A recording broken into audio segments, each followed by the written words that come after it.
Well, so just give yourself a little extra time, maybe wait till the sun comes up a bit more and can start to melt and start that thawing process once again as we go through the day tomorrow. Largely this evening, it has been very quiet. We enjoyed clear skies and a lot of sunshine throughout the day today. Those high level clouds holding off until we got more so into this evening. And we've been seeing them drift through from time to time, but we've still enjoyed mostly clear skies pretty much all across northeast Ohio. And that trend will hold as we go through the next couple of hours, though we will start to see those thicker clouds building as we go through the day tomorrow. That's not to say you won't find sunshine. You definitely will, but just know that you may get a little bit more of that cloud cover in here by the second half of the day. Then we get a nice mild start to the upcoming work week. The big question though from that point is, how long does it last? Will we see any more big ups and downs? We'll talk a little bit more about that in your full forecast coming up. But right now, Doppler radar is very quiet. We do have a brief burst of snow moving in across the lake. You'll notice it's trying to push south, but it's struggling. We've got some dry air that's basically sitting here, and it's eating away at a lot of those snow chances. I think the best opportunity for folks to see snow is going to be out across Pennsylvania and into New York. It's really going to be very, very limited to see enough moisture kind of accumulate into our area to get that better chance of snow tonight. Yes, is it possible you get a flurry or two? It sure is possible, but I really just don't think more of us are going to see any of that activity. I think it's going to stay well off to our northeast. Temperatures right now sitting into the mid-20s. Feels like we're still into the mid-teens, so definitely make sure you're bundling up if you're outside, especially before sunrise tomorrow morning. The good news is we do have a southwest wind coming in, and that should help to keep temperatures a little bit more mild than where we were last night. Most of us are going to be into the upper teens to about low to mid-20s. Waking up early tomorrow morning. Then we get to see temperatures climbing well above freezing to wrap up the weekend. Temperatures tomorrow, mid to upper 30s all across the board. We'll walk you through how much warmer we can get that temperature into the last week of February coming up in just a few minutes.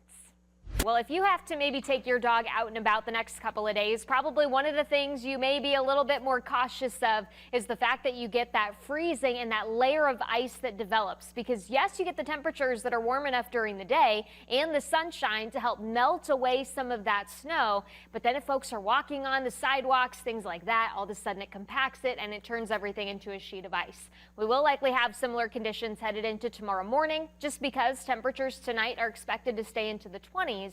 But really, once we get beyond tomorrow, we also start to see those overnight lows improve as well. And that is good news for us because it should continue to allow a lot of that snowpack to melt. I do think we'll have some sunshine to start the day, and then we'll start to see more of those thicker clouds rolling in as the day goes on. Temperatures, though, will still be able to make it back into the mid to upper 30s, and that's because of a stronger southwest wind. That wind will continue to pick up headed into Monday, and that's what really starts to kick off this big change in our weather pattern early this next week. It includes a little taste of spring, and yes, then we go back to winter, very winter end to the month of February, but with it will come some opportunities for us to actually pick up on some rain before we have to talk about more of that wintry weather, which includes a little bit of a wintry mix possible. So for tonight, temperatures are back upper teens to about lower 20s.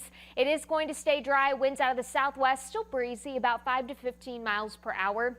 Then we'll use that southwest wind to our advantage headed into the day tomorrow with temperatures back into the mid to upper 30s. Again, I do think a bit more sunshine in the morning, then you transition to a few more of those clouds as we go through the afternoon. In case you're wondering what's going to give us the cloud cover, it's actually the system just west of Minneapolis. We've got a little bit of light rain and some wintry weather starting to develop out over the Dakotas, but it's the cloud shield that basically follows out ahead of it that we're going to see spilling into northeast Ohio through the day tomorrow. Now, one thing you will notice, especially as we go to bed tomorrow night, those winds are starting to pick up. It'll be pretty gradual. I don't expect a huge kind of issue with gusty winds or anything like that through the day tomorrow. But once we get into the overnight and early on Monday morning, all of a sudden you start to hear that wind really picking up, and winds could easily gust 25, 30 miles per hour to get your Monday started. And that's the sign of our next big system rolling in. So I do think when it comes to peak wind gusts throughout the day on Monday, we're talking 35, 40-mile-per-hour wind gusts likely as we go through the afternoon. And that's because a front is starting to close in, and it gives you that better opportunity of not only picking up on some warmer air, but also piling in some moisture out ahead of that front, which could give us a better opportunity for some rain. Here's your future view starting off on Monday. Again, mix of sun and clouds, so it is going to be a pretty nice start to the upcoming work week. But the more we go through the day, the more we're going to start seeing bigger changes coming through, especially when it comes to that thicker cloud cover and that better opportunity for us to see a little bit more of that rain filling in. I don't think it's going to have a huge impact on, say, any Monday afternoon activities if you have anything outdoors you want to get accomplished. But the more you go through Monday evening, the more we're going to start seeing that rain filling in. And I think the best chance for rain will really kind of rest headed into early Tuesday morning before that system clears. And yeah, we could have a couple stray showers throughout the day on Tuesday, but largely I think by that point, we're just kind of waiting on that next system to roll in. Once it does, it brings back another afternoon opportunity for us to pick up on some rain Wednesday. And by the way, Wednesday right now looks to be the warmest day with temperatures back into the lower 50s. But that front that moves through Wednesday night headed into Thursday, that is going to be a stronger one, and it's going to solidify that very winter-like feel to wrap up the month of February. But I do think there are some signals that bring back some warmer weather by next weekend. We'll talk a little bit more about next week's warm-up and the rain chances midweek coming up in the next half hour.